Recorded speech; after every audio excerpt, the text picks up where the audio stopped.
what's that now? So good morning, good afternoon, and good evening to the speakers and audience from different locations. I'm Yang Li, the Executive Director of the Institute for China-Europe Studies based in Brussels. And on behalf of the co-organizers of this webinar, namely the Institute for China-Europe for China-America Studies from Washington, D.C. and ICAS, I would like to welcome all of you to this webinar. The title is Trump's Visit to China, Key Takeaways for U.S. China-Europe Relations.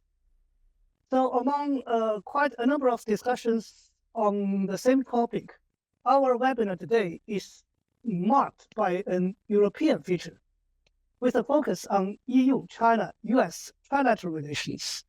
So the discussion is essentially a bilateral dialogue or tripartite dialogue among scholars from Beijing, Washington, D.C., and Brussels.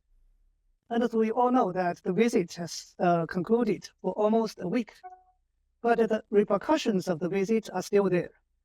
It is also a beginning to a series of developments that will unfold later this year, including a planned reciprocal visit to Washington, D.C. By President Xi Jinping in this fall. And also we can see that Vladimir Putin also just wrapped up his visit to Beijing yesterday. And China hosting both the US and the Russian presidents for state visits within a month is quite unprecedented. Although it is a coincidence, the signals sending out from both summits, I think, are still concerned by many international observers. And the summit, the Xi-Trump summit and its follow-ups are also closely watched from Brussels and from other European capitals. While tensions between EU and China over trade and investment issues are intensifying, the EU institutions spent 5 hours in late evening negotiations the day before yesterday, which was also very rarely seen, to finally strike compromises on the EU-US trade deal, which was reached in Scotland last July. Of course, with certain caveats or conditions. So Trump's visit to China and other major happenings among EU, China, and the United States, the major stakeholders, they produce certain outcomes, but also create expectations, and also carry with uncertainties ahead. So how these developments are interconnected, what implications do they have for the future trajectory and the dynamism in these bilateral relationships and to the world at large? These are the questions I think the panel today is going to explore. So we have a very distinguished panel of speakers today. But without further ado, I will hand over the floor to Dr. Nong from ICAS, who will moderate the following session. So Dr. Hong, the floor is yours. And as he just mentioned, that this webinar is hosted just 1 week after the President Trump's visit to China, which give us a very timely windows to assess, reassess, and also to analyze what are being heard from each side. So without further ado, I would like to introduce our 3 distinguished panelists. And first, we have Dr. Michael SWAINE. He is a senior fellow from the Quincy Institute here in Washington. And then we have Dr. Daniel BALAZS. He is the senior research analyst from the Institute for China-Europe Studies based in Brussels. And certainly I was still waiting for Dr. Da Wei from Tsinghua University. He has some technical issues online, but I'm pretty sure he'll be able to join us when we approach him, his role. So why don't we start with you, Dr. Michael SWAINE? I think because in a week we hear different readout, official readout, and the media coverage, and also think that people are trying to understand what's being talked about. So could you share with us what is your initial assessment on the summit? I had muted myself. Thank you very much, Hong Nong, and thank you, Professor Yang Li. It's a pleasure to be here at this webinar. So I'd like to just briefly discuss what I believe are the broader strategic implications of the recent Trump-Xi summit, not only for U.S.-China relations, but also for Europe, Taiwan, and indeed the global order. My basic assessment of the summit is that it did not produce thus far a genuine strategic reconciliation between Washington and Beijing. Instead, it produced really what is more like a temporary tactical stabilization between the two powers that remain really locked in a deep structural and ideological rivalry. Now, we'll see if it produces anything of substance over time beyond a change in tone and an agreement to pursue the new catchphrase coming out of the summit called constructive strategic stability. Now, both sides had reasons to reduce immediate tensions. Trump wanted economic and geopolitical stabilization. Xi Jinping wanted predictability, relief from mounting external pressure, and a slowing of strategic deterioration.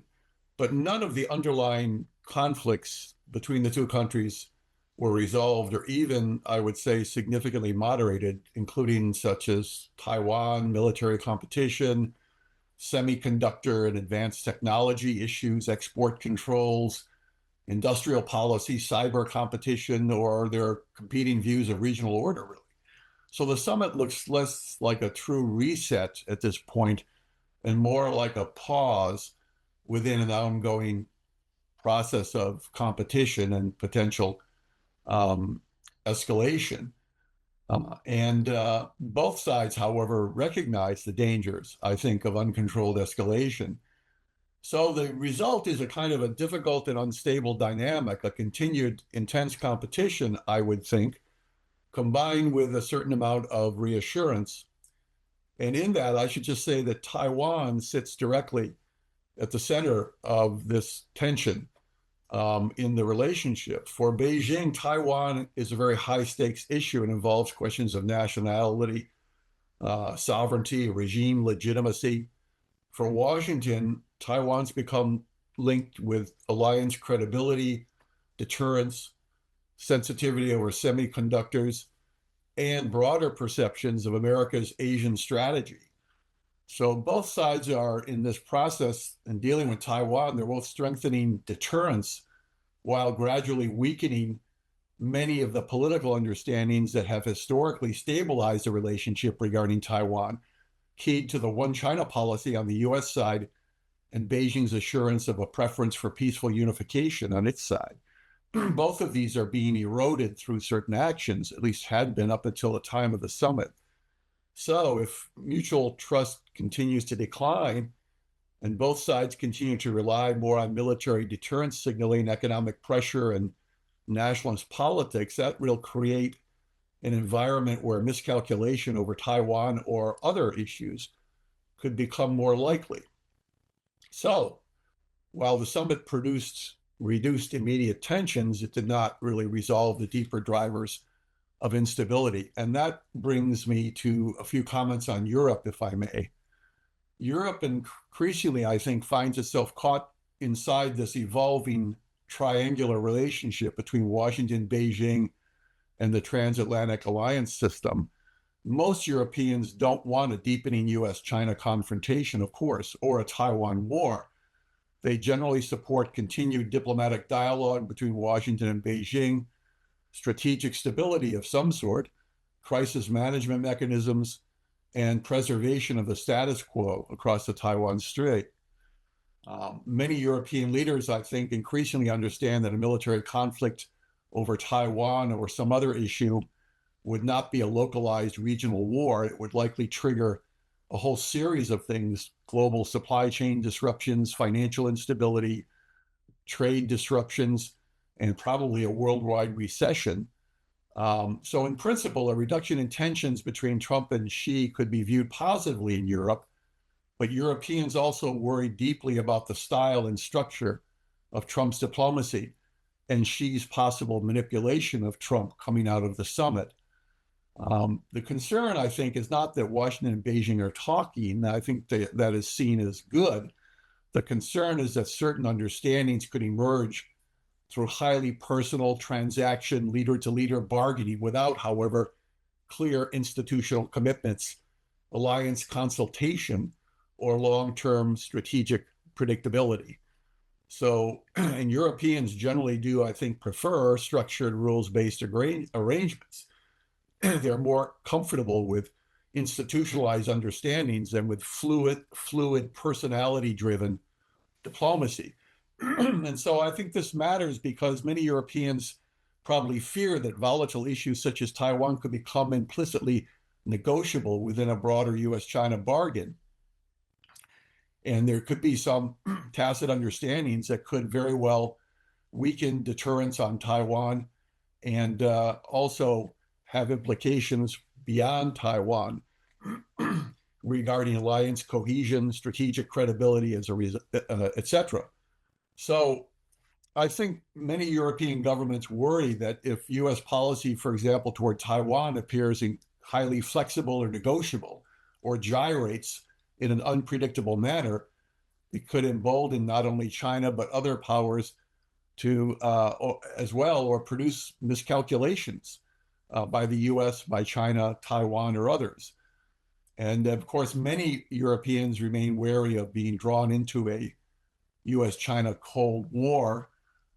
They're caught really between two fears, a fear of uncontrolled escalation or confrontation, and a fear that U.S.-China transactional diplomacy or unpredictability could weaken confidence in American commitments or produce a crisis or worse that threatens the global economy. So I think the Europeans, they expect a world coming out of the summit in which you'll get some tactical cooperation, but still alternating with intense competition and confrontation and a certain level of still unpredictability. And that is pushing Europe towards greater defense spending, industrial protection, technology autonomy, and a more semi-independent geopolitical role. In effect, Europe is, I think, trying to hedge, preserving security ties with Washington while maintaining economic and other relations with Beijing and casting a wary eye over what will happen after the summit in terms of solidifying the U.S.-China relationship or possibly lapsing into periods of confrontation again and unpredictability. I'll stop there. Thank you. Now, let me turn to Dr. Dai Wei from the Chinese perspective, because the Chinese readout emphasized a lot about communication, stability, and there's the term building a constructive China-U.S. relationship of constructive strategic stability. How we can interpret this phrasing, and what are the reading back in China from the government, from the media, and also from the policy analysis and the population? Dr. Dai Wei, Yes. So I think if we want to assess the summit 1 week ago, I think the starting point is our expectation before the summit was not very high. So from that expectation, I would say the summit was better than most of the people in Beijing expected. So I won't say it's a super great summit, but it's not bad. Yes, I think this is only the first meeting, this year. So probably we will have maybe 3 or 4, maybe three more meetings.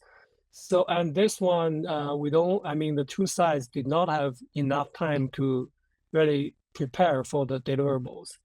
And we know that President Xi, now it's already been announced by the U.S. side that President Xi probably will visit the U.S. in September, so which will be a state visit. So that definitely will be the highlight of the summits this year.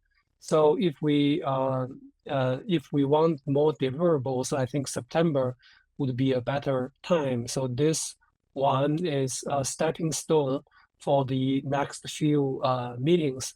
So from that perspective, I think this one is fine. Secondly, I will say, as you mentioned, the term the Chinese side raised as constructive strategic stability. So this is very interesting because we know that China China tends to view its foreign policy, its foreign relations from a holistic, structural perspective. Chinese side always like to raise some concept and want to put the bilateral relations into a framework. U.S. side always tends to view the bilateral relations from a bottom-up process, focusing on more concrete issues. So this time, China again, from the top level, from the top-down level, top-down process, we raised this new concept, and this is the first time. Very interesting. This is the first time that the White House, in its fact sheet, embraced the term that the President Xi raised. So this, if my memory is correct, this is the first time we have seen this happen. So with this framework, Chinese side hope we can put all the differences and the frictions and the dispute in the framework and to manage. And for this concept, I think the goal is quite modest. It's not actually, when you use this term, strategic stability or constructive strategic stability, basically you admit that the two countries are not friend, not partner, and they are not going to build a partner. And you admit that this is a difficult relationship, and the goal is to stabilize the bilateral relations. Of course, maybe a long-term stability, but it's still stability. So it's not a very high goal. And also, Chinese side admit that there are competitive elements in these bilateral relations. So I think Chinese side has become more realistic, regarding its relations with Washington. And the President Xi also said this is a guidance for next 3 years. That's also very interesting. This is the first time I heard Chinese leaders say, I have a concept, but this is mainly for next 3 years. And after 3 years, who knows? We hope that can continue, but we don't know. So these are all the very interesting, changes. Besides all those concrete points, there is one big thing, big picture I want to emphasize. This is the changing international order, or the change in international order, particularly caused by Trump administration. I think from last year to now, the world order is changing dramatically, and we are moving into I call it a nationalist era. So it's not a globalization time. It's not the U.S. is not adopting liberal internationalism any longer. So the two countries, China and the U.S., both committed to some nationalist goal, national rejuvenation, and make America great again.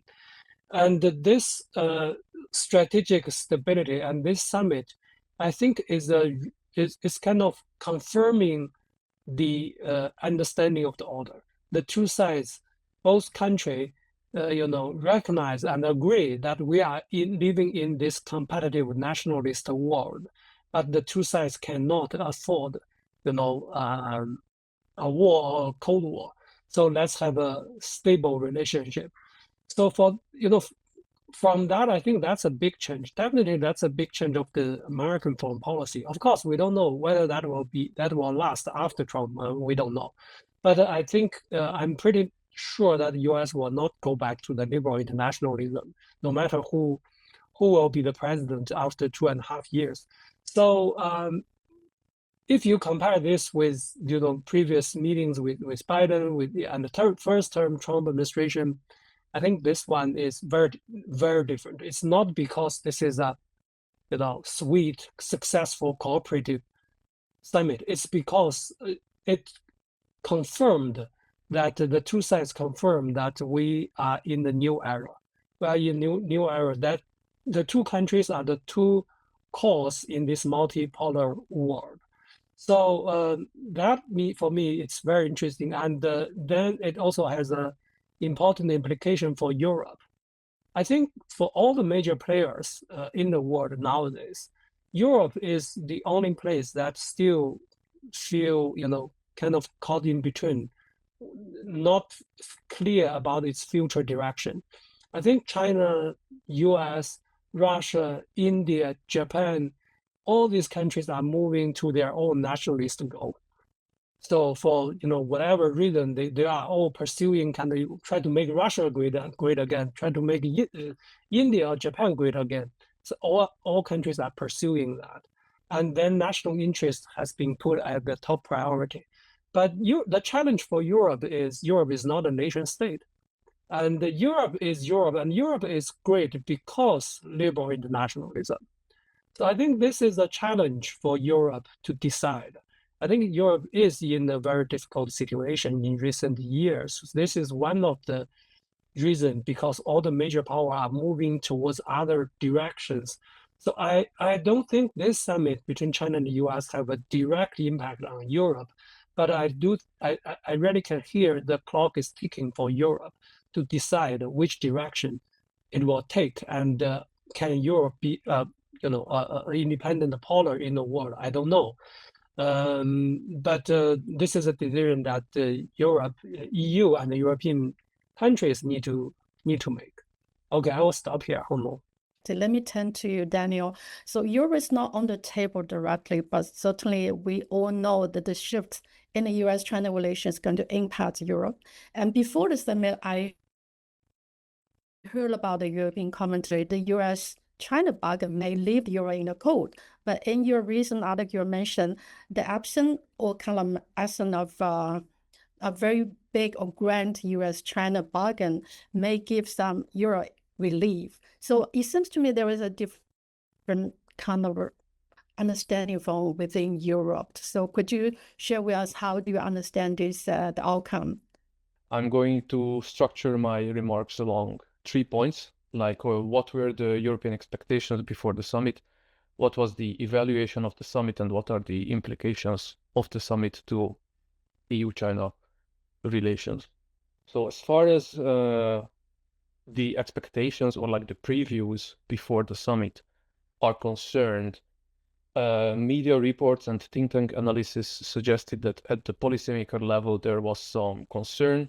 Like European policymakers were kind of concerned that the US and China are going to reach a grand bargain that's going to kind of sacrifice or harm European interests. That was the broader concern. As far as the level of expert analysis is concerned, most of the analysis was conducted on a leveraged-based approach. So they tried to identify which leader is going into this meeting relatively with the stronger hand. And then the conclusion was that President Trump had a relatively weaker hand due to midterm pressure and the situation regarding Iran. And but as far as the analysis assessment was concerned, they didn't expect a breakthrough. They didn't really expect a grand bargain. They expected a tactical stabilization. So this was kind of the prelude to the summit. And then when the summit happened, I think the evaluation was mostly that this kind of grand bargain did not happen, but Europe should not get complacent about this, because there were some smaller bargains which have which might end up having significant implications to Europe. So there were reports which concluded that the summit was a warning to Europe. There were reports saying that the world is heading toward the G2, and then Europe is going to be left out in the cold. And I think one of the most detailed analysis of the summit that I have read suggested that if the US and China are going to open up their markets more to each other, then European companies are going to face even more competitive pressure than they have now. So that was roughly the bottom line of the analysis, was that the grand bargain may not have happened, but Europe should not get complacent. And as far as the implications, so my assessment about the implications of the summit, that in order to understand the implications, we have to understand the context of EU-China relations before the summit. So what happened in the past years is that Europe is pursuing its de-risking agenda, which manifests in a number of steps. It can be anti-dumping tariffs, it can be certain investigations, etc., etc. And the Chinese response that we have seen was more of a response of reciprocation. So I didn't see much counter escalation from China's side, but more like not backing down and blocking those steps or reciprocating to some extent at the same level. So I think we have seen the Chinese tariffs on European products ended up having some exceptions, or the definitive duties ended up being less than the provisional duties were before. So there is some reciprocation, but no counter-escalation. That was my assessment about the state of ties in EU-China relations before the summit. So what happened at the summit is that, yes, there is this concept of constructive strategic stability, and there are elements of competition within certain limits, and there is also a management of differences. I think the implication is that it's going to actually, I think it further consolidated China's approach to handling the EU. So I think this pattern of reciprocation is going to continue. So the Europe should be prepared for that. I think on the 15th of May we have seen this immediately in action, because that's once when the Chinese Justice Ministry kind of blocked Chinese entities from cooperating with the EU's foreign subsidy investigation into a Chinese company. At the same time, reports after the summit suggest that the EU is going to open kind of new fronts in its de-risking agenda, because there is talk about compelling companies to diversify their suppliers, which is of course indirectly aimed at avoiding too much reliance on China and going beyond China in terms of finding supplies. And also there is some talk, there is some reporting about potential further trade defense measures against what Europe sees as overproduction. So I think what we will see, I think the biggest implication that I see coming out of this summit indirectly to EU-China relations is that the EU is going to open new fronts in its de-risking agenda, but then China is going to practically reciprocate. So these friction points which are currently there are probably going to multiply. And that is my broad assessment, and we can get into the details later in the Q&A. Before we open the floor for the question from the audience, I do want to raise a couple follow-up questions following your initial remark. I think what I understand that there is some the ways that the three like Beijing, Washington, the read out, there is some similarities and there is some gap. So, but I think the general consensus that the summit actually lowered the temperature, but that still leave a lot of issues unresolved. So a quick question for all of you is, what do you think would be the first test case in a council year? It will be the Hormuz issue or the Middle East issue or the trade or Taiwan. Why don't we start from Dr. SWAINE? Well, I think one indication of whether or not the summit establishes more stability and predictability or not will be what Trump does and what he might agree to with Xi Jinping regarding Taiwan. And there, it's very uncertain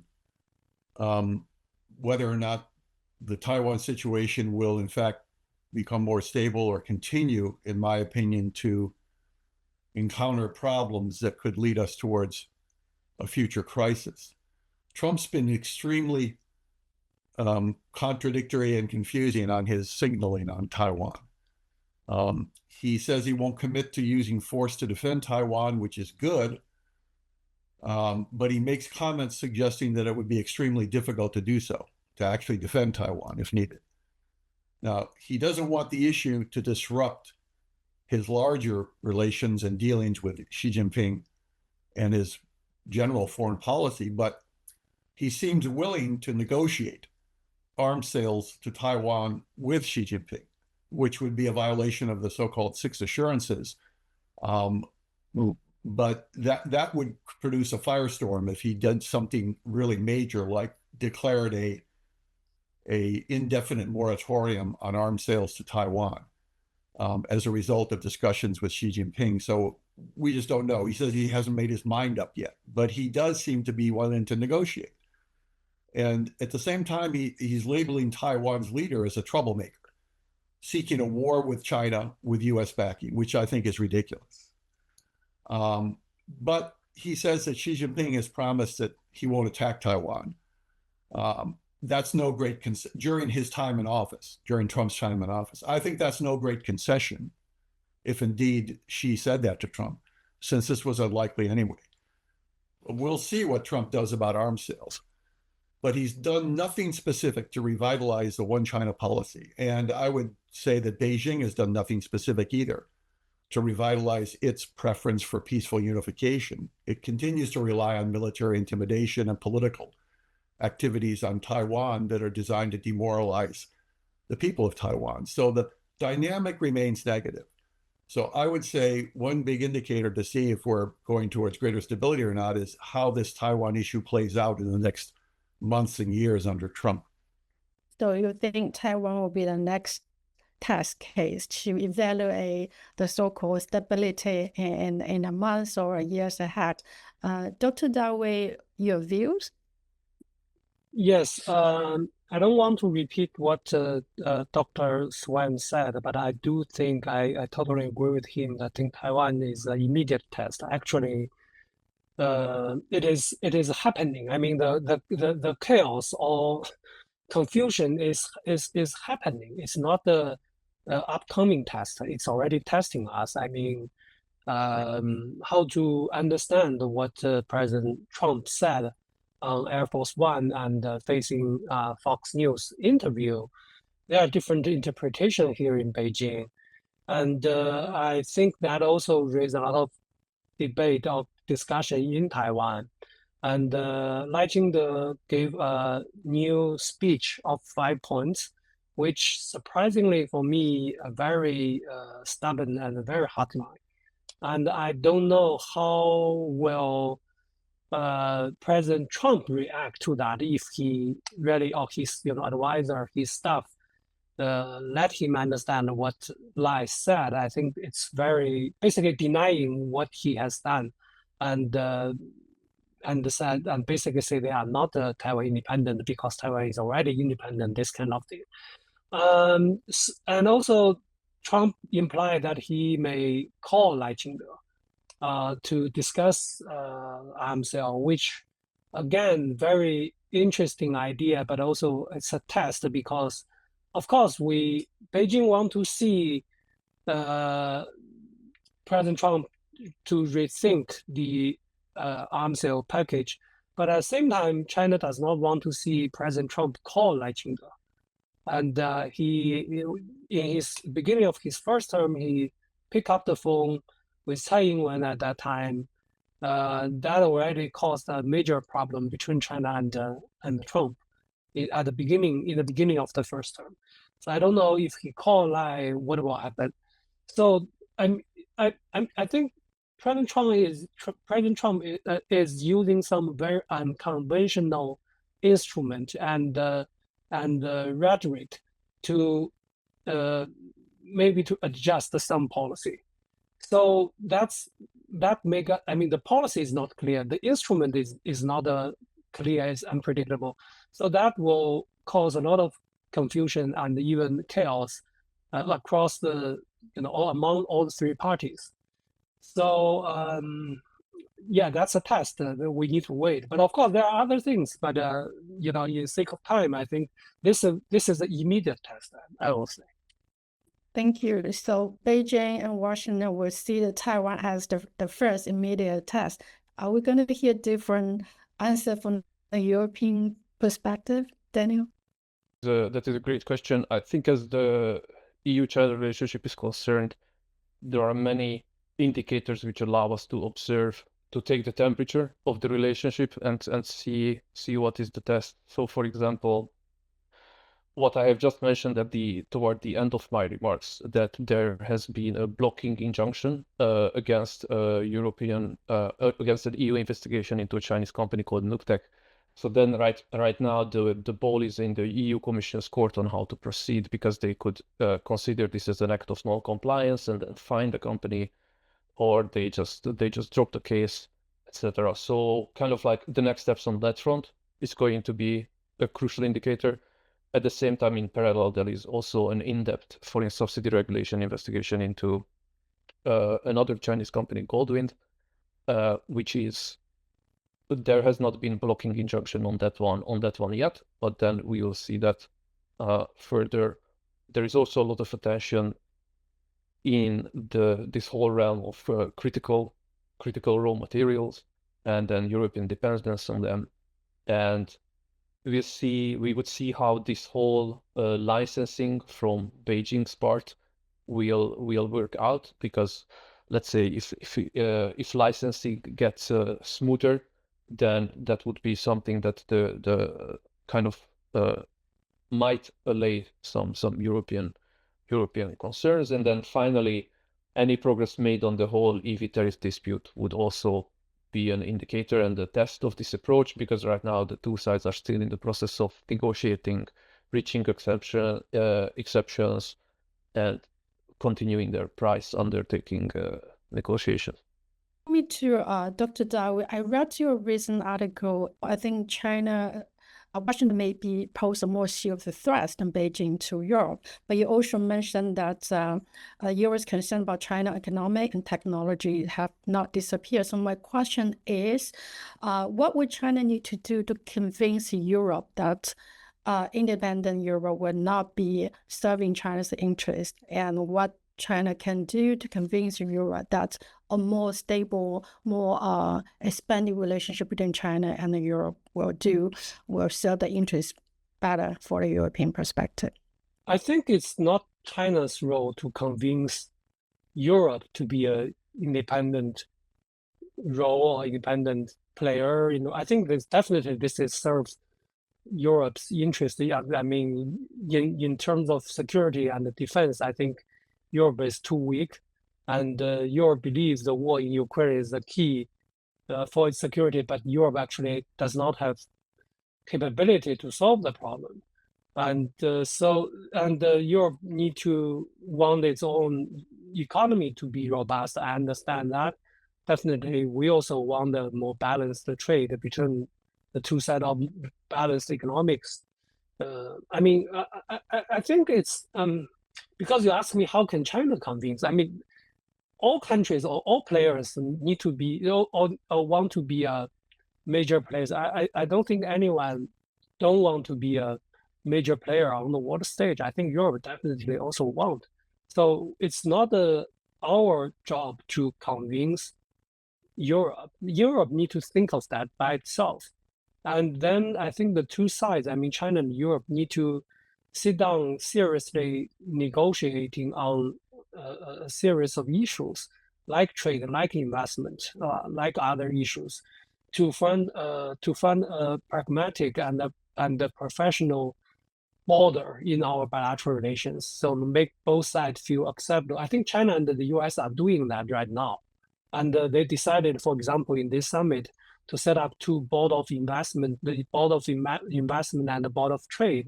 These are efforts to try to stabilize the bilateral relations in, on different topics. I think China and Europe need to do that. Very unfortunately, we are wasting time. I mean, both sides are wasting time. Last year, we had a very cool, unsuccessful China-EU summit. I don't know if the two sides will have summit this year between China and Brussels.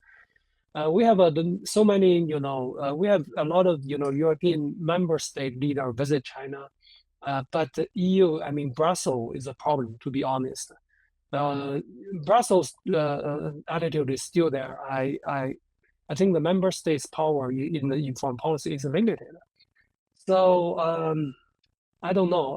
I don't know how to answer your question, but I think Europe need to convince itself, which direction they want to go and what action should they act and where is the border in its relations with China, with Russia, with the United States. Yeah. Thank you. I think that's a very good answer, actually. Michael, let me turn to you. I think we have questions coming from the audience, and I'm going to pick one. That's also what I want to ask you. What do you think the U.S. allies and partners read about this outcome? I think the question we hear from is very similar. What's for you, Dr. SWAINE? What are the implications for the summit to Indo-Pacific and especially India? I think a lot of countries, I mean, I have not canvassed countries in Asia, but I have been meeting with some people from some places in the region and since the summit. And I think a lot of countries are looking, as we are and others are in Europe, to see what significant consequences there are coming out of the summit.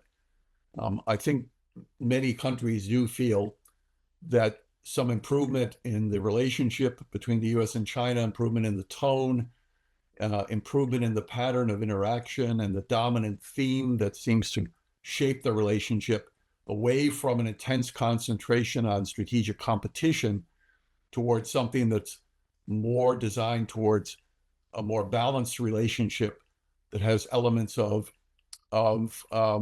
deterrence, if necessary, along with seeking greater cooperation and competition, that is something that Asian states generally want.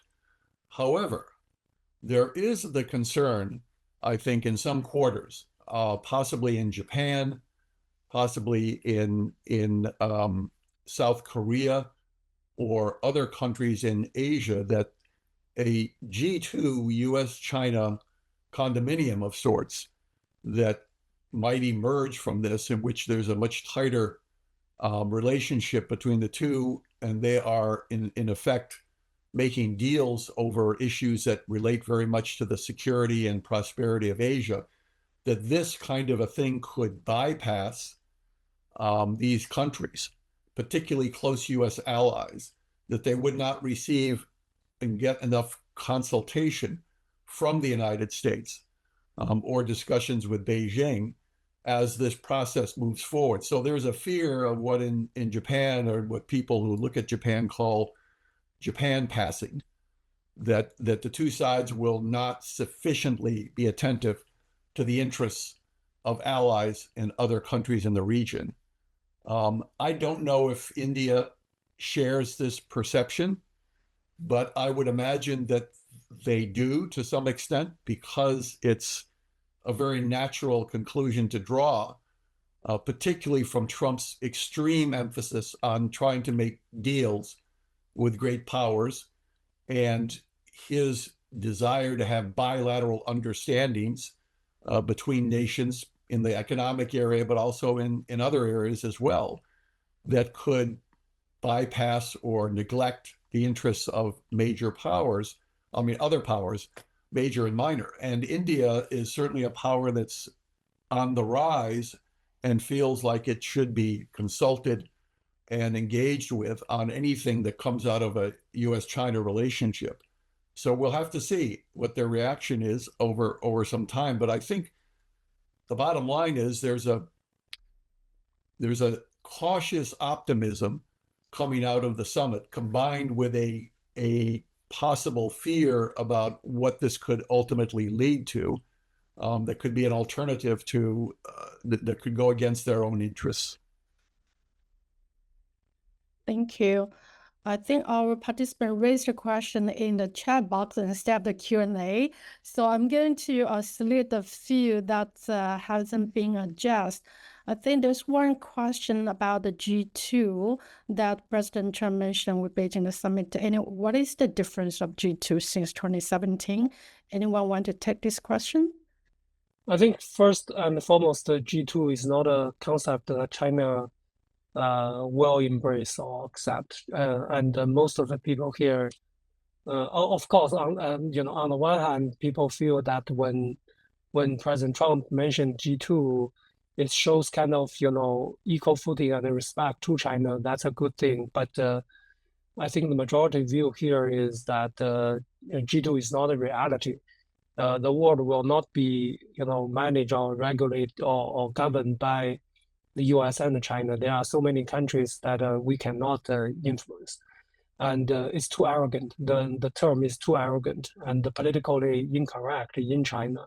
So from the decision maker to policy to ordinary people, I have never heard any single Chinese say, okay, now let's have a G2 with the US. So that's impossible. And also I think that's impossible to have a G2. So when G2, the concept was raised in, actually not in the first term of Trump, it's raised during Obama year.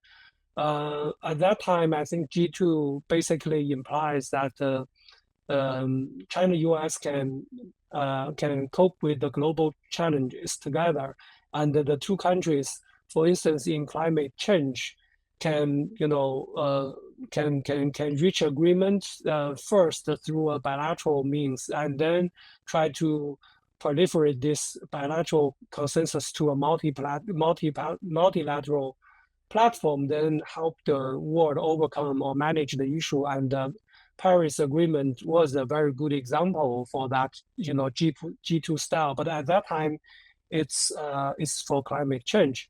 But now, I mean, President Trump's G2 is totally different from that time. I mean, he basically means two important questions, two important countries, two strong countries. It's not about solving global issues or global challenges. It's not about bilateral first, then multilateral later. So it's basically a kind of sphere of influence, or two major power control the world affairs, and this is not the reality, and China won't accept it. But we appreciate his goodwill and equally treatment of China. Thank you. I think there's a question about AI, but I'm not quite sure. Let's see whether Daniel can tackle this one. I think it mentioned, I want to ask the three experts about the trends of AI development and governance. Daniel, I think you write a little bit about AI and trade. Do you want to tackle this question? As far as AI governance is concerned, I think there is some misalignment on that front between Europe and the US, because there was a summit in Paris about AI governance, and I think there were more than 50 signatories of the summit statement, but it did not include the US and the UK, because generally the kind of complaint that there tends to be about the EU is that the EU wants to overregulate AI. So I think there is still some work to be done there to get everyone on the same page. And if I recall correctly, in that summit, I think China was among the signatories. So maybe there was more success on that front. And as far as again, what I see, research analyst is coming out in Europe. The perception is that when it comes to AI, then Europe is kind of lagging behind, and Europe has to catch up with the US and China. So this is not about governance; it's more about the progress on research output, etc., etc. So there's a perception that Europe has to step up its game to play in the same league with the US and China. And as far as the policy making levels are concerned, I think there is some recognition in that, because the EU initiated this AI Continent Action Plan, which is supposed to be building out significant AI capacities within the EU. So that's as far as I'm concerned, that's how the landscape looks like right now in AI. Thank you, Daniel. I'm going to give the chance for people leaving a question in the comment box. I think the question is, under Biden administration, the US and Europe largely or normally will coordinate their approach towards China policy. So the question is, when Trump's now in power, do you expect the transatlantic cooperation on containing China to continue? From American perspective, how does US view your role? So I think the question goes to Michael, and if that way, and then you want to adjust, feel free to jump in. Well, I think Trump's behavior thus far in the summit and his general comments about China particularly since the tariff war, the tariff attack, if you will, on China has been moderated because of China's retaliation, you have a much less inclined U.S. government to seek to rally allies in Europe and Asia to form some kind of a unified countering China type of bloc, which I think was a major impulse of the Biden administration. It was trying to unify and organize allies, countries to engage in strong, what they would describe as competition, not really confrontation, with China.